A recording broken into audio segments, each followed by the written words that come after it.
বন্ধুরা, আমরা যখন কোথাও যাই শীতকালে ঘুরতে এই ধরনের শাল কিংবা চাদর আমরা ব্যবহার করে থাকি।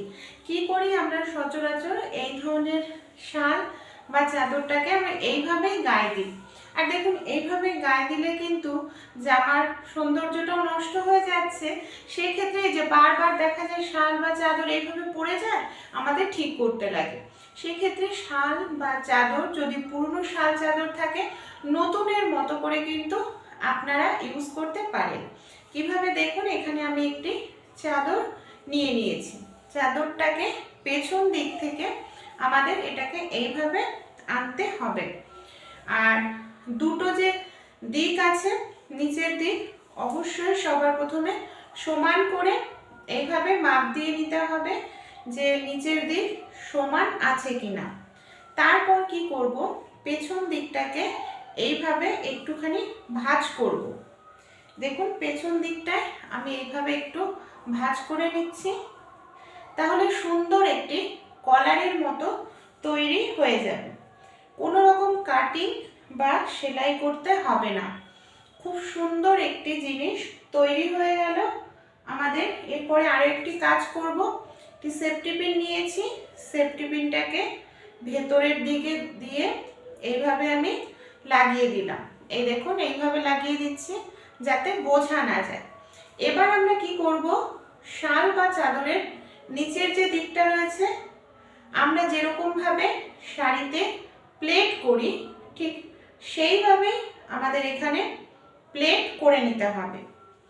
একদিকে করে নিলাম, এবার আরও একদিকে আমি একইভাবে দেখুন প্লেট করে নিচ্ছি।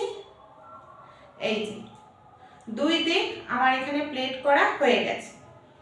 এবার কি করব, এটাকে না এইভাবেই ধরব, ধরে নিচের দিকটা আমরা ধরব। এই দেখুন, আমি নিচের দিকটা ধরে নিলাম।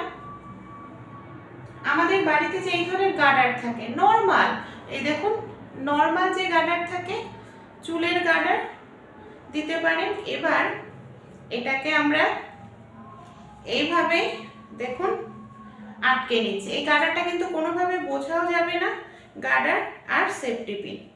তারপর এটাকে আমরা কি করব, ফুলের মতো করে এইভাবে ছড়িয়ে দেব। দেখতেও ভালো লাগবে, ফুলের মতো তৈরি হয়ে যাবে। এবার দেখুন কতটা সুন্দর লাগছে। পেছন দিক থেকেও কোনো রকম ঠান্ডা ঢুকবে না, আর সামনের দিকটাও দেখুন কতটা সুন্দর। একেবারে একটা নতুন স্টাইলে ভাবে আপনারা পরতে পারেন। শাড়ির সঙ্গে, চুড়িদারের সঙ্গে, কুর্তির সঙ্গে দারুণ লাগবে। একেবারে সামনের এই জায়গাটা ফুলের মতো রয়েছে, শাল বা চাদরের পেছন দিকটা দেখুন কলারের মতো হয়ে গেছে। আইডিয়াটি যদি ভালো লাগে আপনারাও ট্রাই করতে পারেন। পুরনো শাল কাটিং ছাড়া, সেলাই ছাড়া এইভাবে গায়ে দিতে পারেন। বারবার ঠিক করতে লাগবে না, ঠান্ডাও লাগবে না, কাজ করতেও সুবিধা হবে। আইডিয়াটি কেমন লাগলো অবশ্যই জানাবেন। ভালো লাগলেও জানাবেন, খারাপ লাগলেও কমেন্ট করে জানাবেন।